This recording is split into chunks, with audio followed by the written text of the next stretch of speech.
Hi, you guys. If you're thinking about starting a YouTube channel, but you're not sure what topic or area or niche to focus on, I would like to help you or encourage you to identify your gifts, skills, talents, and to pull on your past experiences of things or areas in which you can be helpful to others. Okay? So I compiled a list of 10 things that can help you to identify your gifts, skills, and talents. You may not realize it, but the knowledge that you've gathered over the years is incredibly valuable. Maybe you've been a teacher, a parent, stay-at-home parent, or a working parent, a farmer, whatever it is that you've done in the past, you've earned enough knowledge from it to where you can actually use that to help someone or share it with someone else. So here are the 10 ways to identify your skills, gifts, and talents and to pull on your past experiences. Number one is to reflect on your past jobs and hobbies. Even if you didn't like that job, I'm sure you've learned something that you could pass on to someone else, or you can help someone to solve, or you can teach, or you can share. Hobbies are actually another great way. If you think about it, if it's a hobby for you, then it's a hobby for other people as well. So that's a great channel, or that would be a great way to create a YouTube channel around a hobby that you enjoy.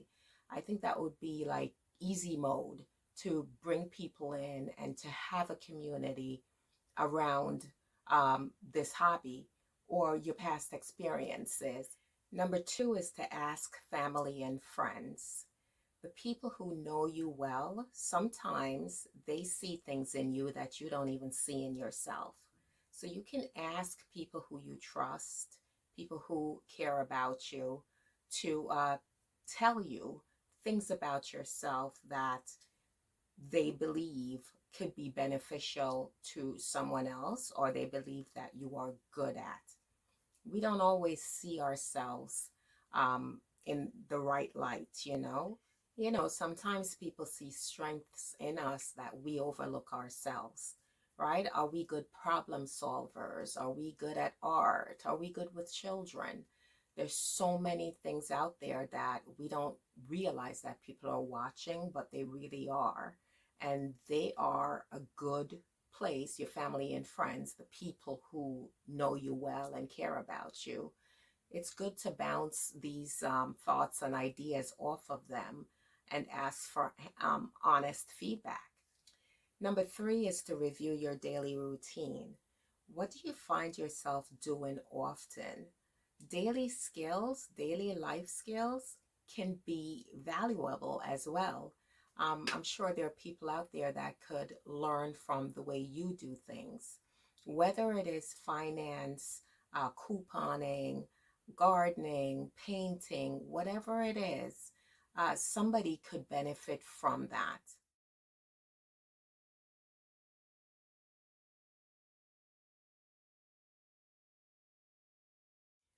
Number five is to consider your biggest accomplishments. Look back at times when you felt the most proud. Those accomplishments and achievements can reveal a lot about your gifts, skills, and talents. Whether the thing was easy for you or not is really irrelevant. Sometimes the hardest things, the fact that you're able to overcome the hardest things, sometimes within that you can really help someone to overcome what you've been through. Okay, tell them, show them, share with them how you did it. That could be really priceless for someone who's struggling. Number six is to think about what you love to learn. What topics do you explore in your spare time? What do you love to read about, learn about, listen to, watch on YouTube, right? All of that can help to help you to identify um, what gifts, skills, and talents and what you can bring to the table as far as YouTube is concerned to share with others. It all matters. All of our experiences, everything that we've been through, it all matters. Number 7 is to take a skills and self-assessment test. And you can find these online. There's Myers-Briggs, and I'm sure there's so many others. All you have to do is Google it and just answer a few questions. Do the test. We say test, but it's really just answering a few directed questions and see what you gravitate towards. Okay, that's also a great way to identify your strengths. Number 8 is to look for repetitive patterns. When you look back over your life, are there certain things that just keep showing up, things that you keep doing? We are usually a creature of habit, but are there things or something in particular that grabs your attention, or that you can't wait to do, or that you find yourself doing subconsciously? Number 9 is to reflect on experiences you've overcome. You're not the only one. Whatever it is that you've been through, it is not new. Someone else has been through it or is going through it. And by showing or teaching or sharing with others how you overcome it, regardless of how long that took or whatever it is that you have to do or had to do, has to be legal now. Okay, we're doing legal. Okay, share that with someone else and help them. I mean, maybe they're still going through it. Maybe you're even still going through it. But the encouragement and just the feeling that you're not alone, and others understand what you're going through, could be quite helpful and could be a great YouTube channel to gather a community of people around. And number 10, the last one, is to ask yourself what brings you joy. What brings you joy? What makes you happy? Sometimes we don't know, really. Sometimes we don't really know. There are times when I don't know, but sometimes one of the things that you can do is to journal. This has been so helpful for me. So I guess that you could say that's a bonus one, to journal. So write it down and see what brings you joy, the things that make you happy, the things that put a smile on your face, whether it is exercising, going for a walk, volunteering, whatever that thing is, okay, or things, it could be more than one thing. What brings you joy? Find that out, and that could be a wonderful, an amazing YouTube channel, one that's easy for you to do because it makes you so happy. So once you've identified your skills, gifts, talents, and pulled on your past experiences, think about how you can turn that into engaging content. You could create tutorials, share personal stories, provide advice, things like that. You could also, think about it. What can you do with this cooking skills?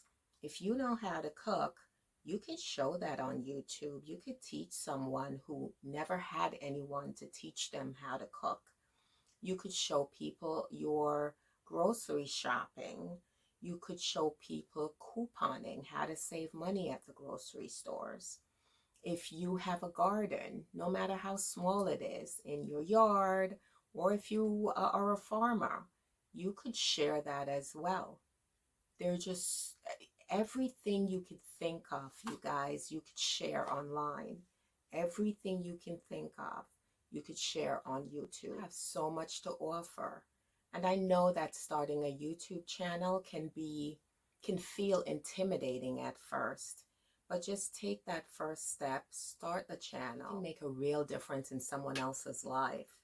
There are people out there who have never had anyone to guide them, and they go to YouTube. People go to YouTube to find out how to do certain things. I saw a channel where an older gentleman was teaching or showing how to tie a tie. Some people don't have fathers. Some people don't have mothers. Some people don't have elders or people who care about them in their lives. and they come to YouTube. They come to YouTube for these things. Your skills, your gifts, your talents, and your experiences, they're needed, you guys. They really are. They're valuable. You're valuable. No matter how old you are, over 50, younger, whatever your age, it doesn't matter. Everything you've been through, you can use to help someone else, and conversely, to help yourself. Okay? I hope this was informative, and I really do hope you take my advice and start a YouTube channel based on who you are, based on what you've been through. It doesn't matter if you think that nobody is watching. People will show up. If you build it, they will come. Okay? All right. Thank you guys so much. I hope to see you right here on our tube. Bye, you guys.